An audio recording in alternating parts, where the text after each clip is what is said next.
The Galactic Council had been watching Earth for 300 years. They had placed hidden cameras on the moon. They had sent invisible drones into Earth's atmosphere. They had studied every rocket launch, every war, every scientific discovery. And after all that time, they had reached a simple conclusion. Humans were weak, primitive, and completely harmless. Ambassador stood before the Council's great chamber on Station Prime. The room was massive, built from crystals that glowed with soft blue light. 12 species had representatives here, each one controlling dozens of star systems. Together, they ruled most of the known galaxy. Had 4 eyes that blinked one after another. His skin was gray and covered in small scales. He had spent 50 years studying Earth, and he was proud of his work. "The humans are children," he announced to the Council. "They have no faster-than-light travel. Their weapons use simple chemicals and basic nuclear reactions. Their largest ships can barely reach the edge of their own solar system. They pose no threat to anyone." The Council members nodded in agreement. They had seen the reports. Earth's technology was laughable compared to their own. "What do you recommend?" asked High Counselor, a creature made of living metal who led the collective species. "The hegemony has requested permission to claim Earth," replied. "The planet is rich in rare minerals. The humans would make acceptable workers. I see no reason to deny this request." The vote was quick. 11 species approved. Earth would belong to the hegemony within the month. Far away, on Earth, Admiral Park watched everything through screens hidden deep underground. He stood in a command center that did not officially exist, built beneath mountains in a location that appeared on no map. The room was filled with technology that would have shocked the Galactic Council, screens showing alien communications, sensors tracking every surveillance drone in Earth's orbit, and weapons systems that could tear holes in the fabric of space itself. Beside him stood General. She was 62 years old with gray hair cut short and eyes that had seen too many secrets. She commanded the United Earth Defense Initiative, an organization with 50,000 soldiers, 10,000 scientists, and a budget hidden inside 100 different government programs. "They approved it," said, reading the intercepted transmission. "The hegemony will send a subjugation fleet." Nodded slowly. His face showed no surprise. They had expected this for decades. "How long do we have?" he asked. 3 weeks, maybe 4. Turned to look at a massive display on the wall. It showed Earth, beautiful and blue, floating in space. But the display also showed something else, something the aliens had never detected. Hidden in pockets of folded space around the planet, invisible to every scanner the galaxy had ever invented, waited the true power of humanity. 10,000 warships, each one armed with weapons that could destroy a moon, each one crewed by soldiers who had trained their entire lives for this moment. "They think we're primitives," said quietly. "They've watched us for 300 years and they still don't understand." Allowed herself a small smile. "That's because we wanted them to think that." The deception had begun 2 centuries ago, when humanity first detected the alien surveillance. A young scientist named had noticed strange signals coming from the moon. Within months, the world's governments realized the truth. They were being watched by alien civilizations, and those civilizations did not seem friendly. The world's leaders faced a terrible choice. They could reveal themselves and hope for peace, or they could hide their true capabilities and prepare for war. Human history made the decision easy. Humanity had seen what happened when advanced civilizations met primitive ones. The primitives were conquered, enslaved, or destroyed, every time, without exception. So Earth began its great deception. Every rocket launch was designed to look inefficient. Scientists deliberately made their work appear decades behind its true level. Nuclear weapons were tested publicly, while far more powerful weapons were developed in secret. The real technology, quantum drives that could fold space, energy shields that could stop any weapon, artificial intelligence that could predict enemy movements, all of it was hidden beneath the ground, beneath the oceans, and inside hollowed-out asteroids. The aliens watched a planet of primitive apes learning to crawl into space. They never saw the wolves hiding beneath the sheep's clothing. Admiral Park had been born into this secret world. His father had served in the Defense Initiative. His grandfather had helped build the first hidden shipyard on the dark side of the moon. 3 generations of his family had worked toward a single goal, making sure humanity would never be anyone's victim. "Show me the fleet," he said. Pressed a button. The display changed. Now it showed the full extent of humanity's hidden power. The ships were beautiful in a terrible way. They were built for one purpose: war. Their hulls were covered in weapons that glowed with contained energy. Their engines could move them across solar systems in hours. Their shields could survive attacks that would crack planets. The flagship was called the Soul. It was 3 kilometers long, black as the void between stars, and carried enough firepower to fight an entire enemy fleet alone. "Captain reports all systems ready," said. "The Soul can be in position within minutes of our order." Studied the display for a long moment. Somewhere out there, the hegemony was preparing 400 ships to come and enslave his people. They thought it would be easy. They thought humans would surrender or die. They had no idea what was coming. "Tell all fleet commanders to maintain hiding positions," ordered. "We wait for them to commit fully before we reveal ourselves. I want no chance of escape. When we strike, the galaxy needs to understand exactly what they're dealing with." Nodded and began sending orders through quantum-encrypted channels that the aliens could not detect.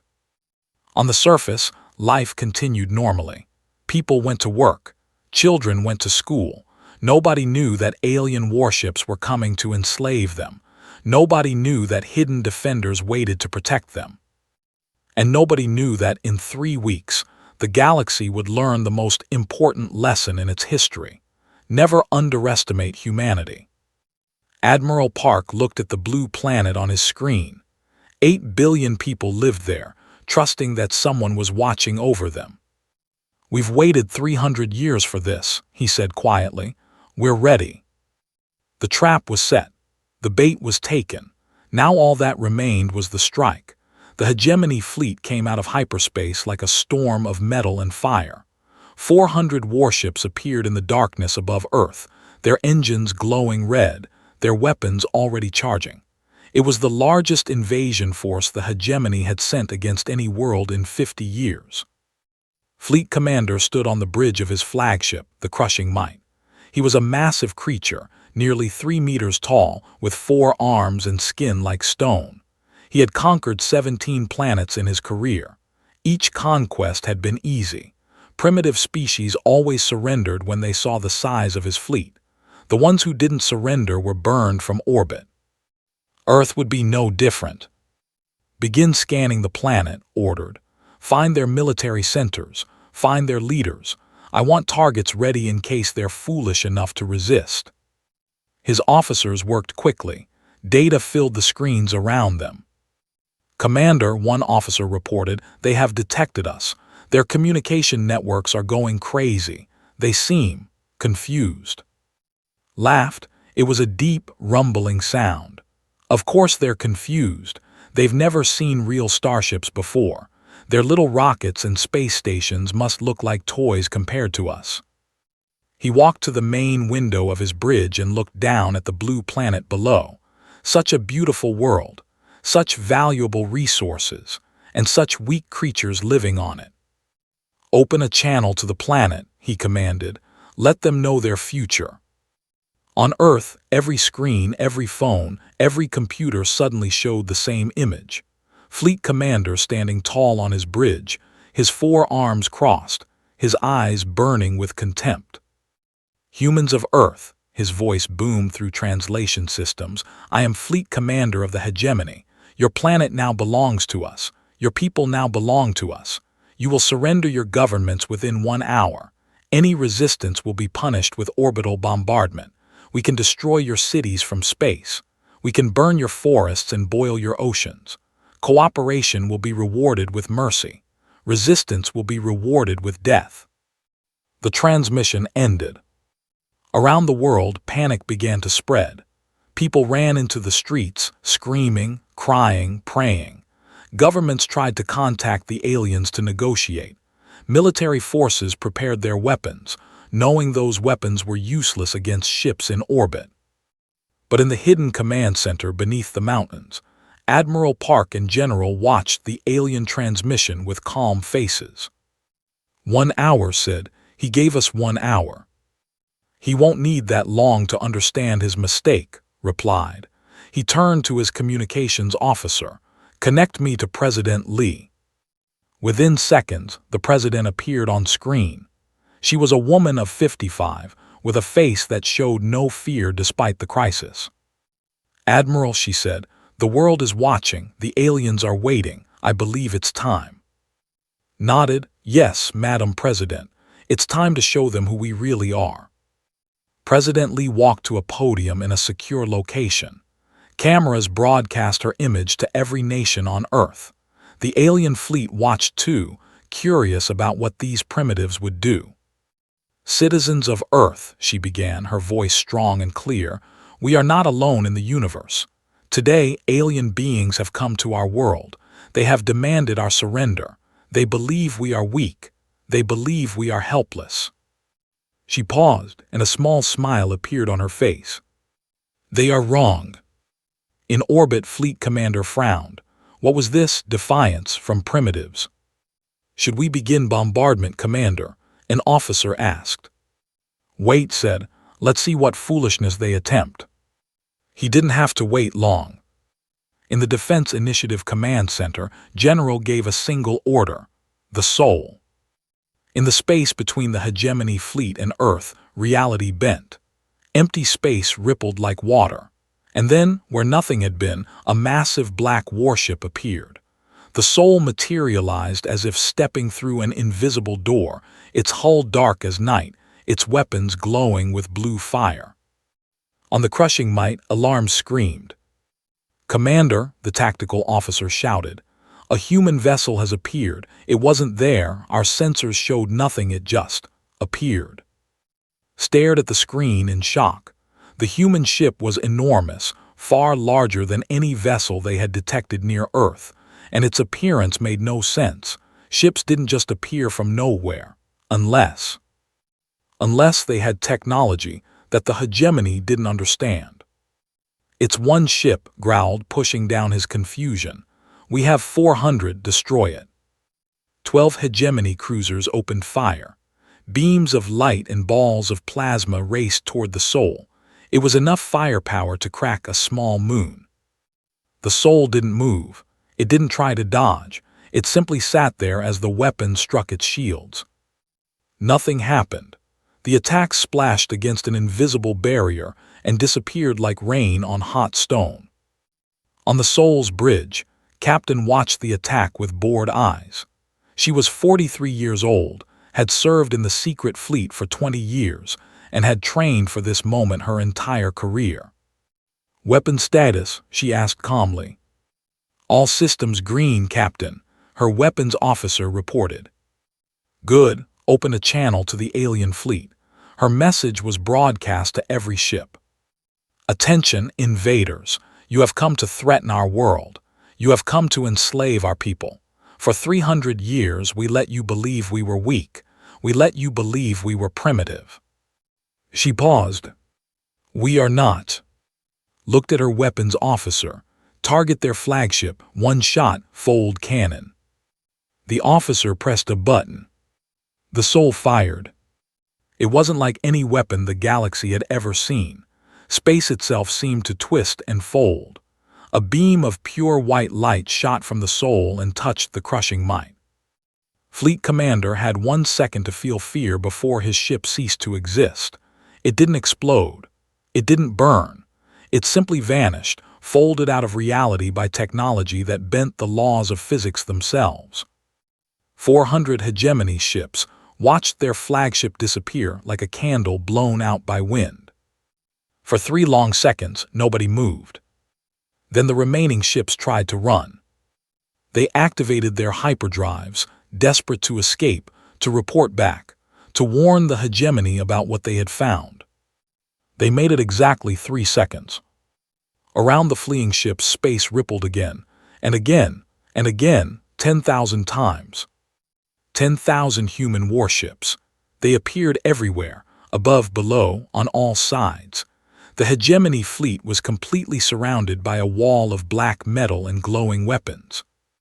Captain's voice echoed through space one more time. "There is no escape. There is no rescue coming. Surrender your vessels or share your commander's fate."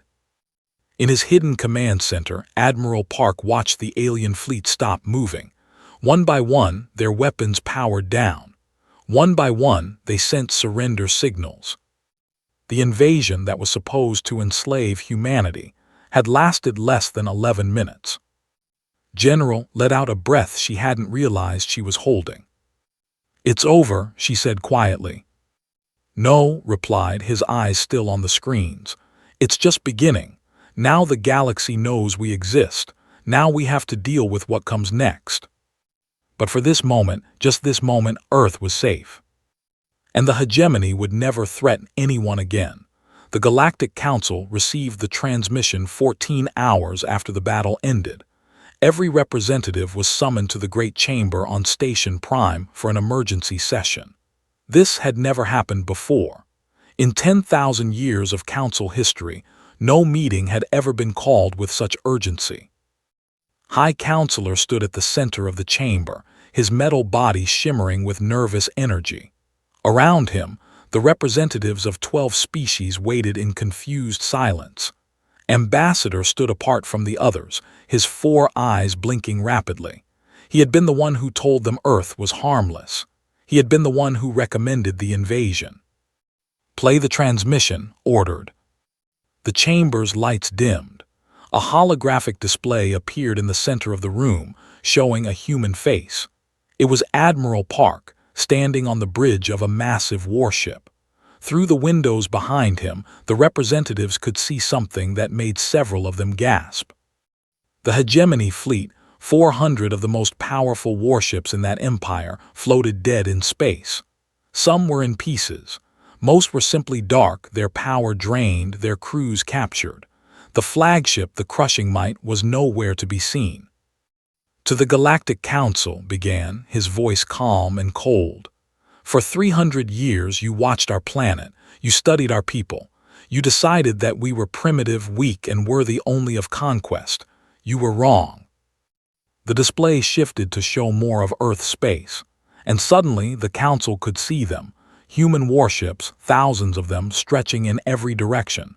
Ships that no survey had ever detected. Ships that shouldn't exist. "We developed dimensional fold technology while you believed we were still burning fossil fuels," continued. "We mastered quantum weaponry while you thought we were playing with simple nuclear devices. We built this fleet in secret, beneath your surveillance, because we always knew, that the galaxy would come for us eventually." Ambassador made a small sound of horror. He had spent 50 years studying Earth. He had been absolutely certain of his conclusions. How could he have missed this? The transmission showed images of Earth's hidden shipyards, massive construction facilities on the dark side of the moon, invisible from Earth and hidden beneath holographic projections. Factories buried inside asteroids in the belt between Mars and Jupiter. Underground bases on Europa and Titan. Cities of industry that had worked for 2 centuries to build humanity's secret shield. "The hegemony sent 400 ships to enslave 8 billion people," said. "Those ships are now our prisoners. Their crews will be treated fairly and returned to hegemony space once we have established an understanding." The Admiral stepped closer to the camera. His eyes seemed to look directly at each council member. "Earth claims no empire. We do not want your planets. We do not want your resources. We seek no conquest. But understand this clearly. Any species that threatens our world will be destroyed. Any fleet that approaches with hostile intent will not return home. We did not build 10,000 warships because we wanted war. We built them because we knew you would bring war to us." The display showed the Battle of Earth in recorded form. The council watched the crushing might vanish in a single shot. They watched the hegemony fleet surrounded in seconds. They watched 400 ships surrender to the primitives they had planned to enslave. "We are humanity," concluded. "We were never your prey. Remember that the next time you consider what to do about Earth." The transmission ended. Silence filled the chamber. Finally, Ambassador spoke. His voice was barely a whisper. How did I miss this? I studied them for 50 years. Their rockets were crude. Their weapons were primitive. How could they have hidden so much?" "They tricked us," said representative of the Trade Consortium, a creature with a body like a giant insect. "They let us see what they wanted us to see. Every rocket launch, every weapons test, every satellite, it was all a show. The real work happened where we couldn't look." "That's impossible," protested. "We had surveillance on every part of their planet. We watched them constantly." "Did we watch beneath their oceans?" asked another representative. "Did we watch inside their mountains? Did we see the dark side of their moon?" Had no answer. High Counselor's metal body made a sound like grinding gears. "The hegemony was our third largest military power. They lost an entire fleet in less than 12 minutes. 12 minutes! Against a species we thought couldn't build a proper starship." "What do we do?" asked representative of the Serene Worlds, a floating creature made of living light. "Do we send more ships? Do we punish them for destroying the hegemony fleet?" "Did you watch the same recording I did?" replied with harsh clicks. "They have 10,000 warships with weapons we don't understand. They destroyed the hegemony flagship with a single shot, a shot that made the ship simply disappear. They can apparently hide ships in some kind of dimensional pocket that our sensors cannot detect, and you want to punish them." The council descended into argument. Some representatives wanted war, feeling that the galaxy could not allow such a threat to exist. Others pointed out that going to war with Earth would mean millions of deaths and possible defeat. Still others suggested negotiation, trying to bring Earth into the Council's framework. In the back of the chamber, a small representative from a minor species watched silently. Her name was Advisor, and her people had been conquered by the hegemony 300 years ago. She had no vote on the Council. She was barely allowed to speak. But as she watched the great powers argue about Earth, she felt something she had not felt in a very long time. Hope. The humans had been underestimated. The humans had been marked for slavery, and the humans had fought back with power that no one expected. If they could do it, maybe others could too. Maybe the old order of the galaxy, where the strong took from the weak forever, was not as permanent as everyone believed. As the council continued to argue, Advisor quietly recorded everything she heard. Her people would want to know about Earth. They would want to know that somewhere in the galaxy, someone had proven that the masters could be beaten. After hours of debate, the council reached a decision. They would send a message to Earth requesting diplomatic contact. They would not threaten. They would not demand. They would ask politely to talk. It was the first time in 1,000 years that the Galactic Council had asked anything of anyone. On Earth, Admiral Park received the Council's message with a slight smile. He handed the communication to Foreign Minister Sara, who would lead humanity's diplomatic mission. "They want to talk," said. "I believe they're scared." "Good," Sara replied. "Fear is an excellent starting point for negotiation. It makes people listen." She looked at the message from the most powerful organization in the galaxy, requesting, not demanding, an audience with humanity. 300 years of hiding, she said quietly. 300 years of building and preparing and waiting, and now we sit at the table as equals. Nodded, our ancestors would be proud. Our ancestors would tell us not to get overconfident, Sara replied. We've won one battle. The real war, the war of words and treaties and trust, is just beginning. She began preparing for the most important meeting in human history. Foreign Minister Sara's shuttle entered the ancient station at the edge of the galaxy. It was a neutral meeting place, built by a species that had disappeared millions of years ago. No one knew what happened to them. Some said they had evolved beyond physical bodies. Others said they had destroyed themselves. Either way, they had left behind this station as a place where enemies could meet without advantage. Sara walked through the empty corridors alone. She wore a simple black suit with no decorations except for a small Earth flag on her shoulder. She carried no weapons. She needed none. Behind her, invisible to all sensors, a quantum communication device linked her directly to Admiral Park and the Earth Defense Command. If anything went wrong, if the Council tried to capture or kill her, the response would be immediate and devastating. But Sara didn't expect violence. The Council was afraid people made deals. She entered the main chamber and found 12 representatives waiting for her. 12 species, each one controlling vast territories, each one used to being the most powerful force in any room. Now they sat in a circle, and in the center stood a single human woman who had already proven that their power meant nothing to Earth. High Counselor spoke first. Foreign Minister Sara, you represent the planet Earth. I do, Sara replied calmly. Then explain yourself, said his metal voice harsh. You deceived the entire galaxy. You lied to our surveys. You hid weapons of mass destruction. You destroyed a fleet that came in peace. Sara almost laughed at that last claim. Almost. In peace, she repeated. Fleet Commander threatened to burn our cities. He demanded our surrender within 1 hour. He told us we would be slaves. That is not peace, High Counselor. That is conquest. The hegemony had legal claim. Legal claim. Sara's voice remained calm, but her eyes were cold. Your council gave permission to enslave 8 billion people. You voted to take our world and make us property. You sat in your comfortable chambers and decided that we were too weak to matter, too primitive to respect, too helpless to resist. She took a step forward. Several representatives shifted nervously. We received no representation. We received no warning. We received no offer of peaceful contact. For 300 years, you watched us like animals in a cage, and when you decided we had value, you came to take us. Now you ask why we lied to you. Ambassador, who had recommended the invasion, could not meet her eyes. Representative clicked his mandibles.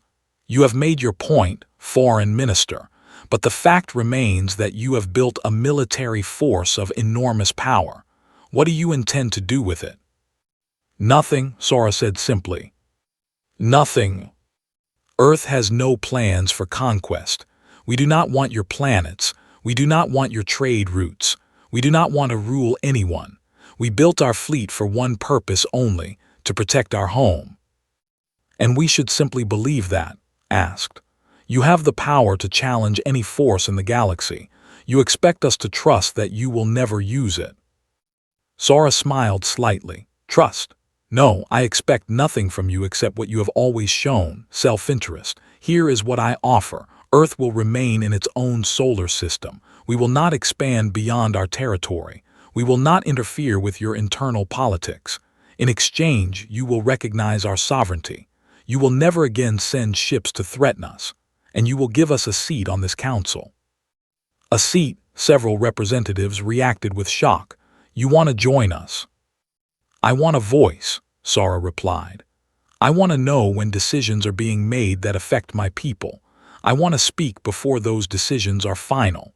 If you had offered us that 300 years ago, we might have revealed ourselves as friends instead of hidden as threats. The council members looked at each other. This was not what they had expected. They had expected demands, threats, conditions. They had expected Earth to act like every other powerful civilization in history, grabbing for territory and resources. Instead, this small human woman asked only to be left alone and to have a voice. Why should we agree to this? Asked finally. You are one planet, we are 12 civilizations with thousands of worlds. Sara tilted her head slightly. Because, High Counselor, your third largest military power lost their entire fleet to one of our ships in 11 minutes. Imagine what all 10,000 of our ships could do if we decided to be unfriendly. The chamber went very quiet. We don't want to be unfriendly, Sora continued, her voice softer now. We never did. We wanted to be left alone to develop, to grow, to reach the stars in our own time. You took that choice from us when you started watching, when you started planning, when you decided we were prey. She looked around the chamber at each representative in turn. I am offering you something that Earth has never offered anyone, a chance to be partners instead of enemies. We can share technology, we can share knowledge, we can work together to make the galaxy safer for everyone. Or, she paused, or you can refuse. You can try to destroy us. You can gather all your fleets and come for Earth with everything you have. And then we will show you what we can really do when we're not holding back. The silence stretched for a long moment. Finally, representative of the serene world spoke. You said you were holding back during the battle with the hegemony. We used one weapon system, Sora replied. We have 17. More silence. High Counselor leaned forward. If we agree to your terms, if we give you a seat on this council and recognize your sovereignty, what guarantee do we have that you will keep your word? None, Sora admitted. Just as we have no guarantee that you won't try again in 100 years. But consider this, we hid our true strength for 3 centuries because we wanted peace. We could have revealed ourselves at any time and started a war of conquest. We chose not to. That should tell you something about who we are. The representatives began talking among themselves in their various languages. Sora waited patiently. She knew they would agree. They had no choice. Fighting Earth was suicide, and they knew it. After an hour of discussion, High Counselor raised his hand for silence. The Council will need time to formally vote, he said. But I believe I speak for most of us when I say that your terms are acceptable. Earth will have its seat. Your sovereignty will be recognized. Sora bowed her head slightly. Thank you, High Counselor. This is not trust, added sharply. This is practicality. We have learned a painful lesson today about underestimating others. We will not make that mistake again. Neither will we, Sora replied. As she left the chamber, her communication device buzzed quietly. It was Admiral Park. How did it go? Better than expected, Sora said. They're scared, but they're willing to talk. I think we might actually be able to build something here. A new order? Asked. A better one, maybe. One where strength doesn't give you the right to take from the weak. One where all species have a voice. She paused. It won't be easy. It might take generations, but we made a start today. That's all we can do, agreed. Start. As Sora's shuttle left the ancient station, she looked back at the place where humanity had just changed the course of galactic history. They had come as the deceived. They left as equals. It was a good beginning. 1 year after the Battle of Earth, the flag of humanity rose over Station Prime. It was a simple design, a blue circle on a black background, representing Earth floating in the void of space. As it took its place among the 12 other banners of the Galactic Council, trillions of beings across 10,000 worlds watched the ceremony. Most of them still couldn't believe what had happened. A species they had never heard of, a species their leaders had dismissed as primitive, had forced its way to the highest table in the galaxy. Admiral Park stood beside President Lee as the flag reached its final position. Behind them, the human delegation waited in formal silence. General was there, now retired from active duty but invited as a guest of honor. Foreign Minister Sora stood ready to take her new position as Earth's permanent representative to the Council. 1 year, said quietly too. It feels like yesterday, doesn't it? It feels like a lifetime, replied. A year ago we thought we might have to fight the entire galaxy. Now we're joining it. Joining it but not becoming part of it, reminded him. We're still outsiders. Most of them still fear us. Fear is acceptable, said. Fear keeps everyone honest. What matters is what comes next. Across the galaxy, the news of Earth's rise had created ripples that were still spreading. The hegemony, which had lost its entire invasion fleet, had fallen into civil war.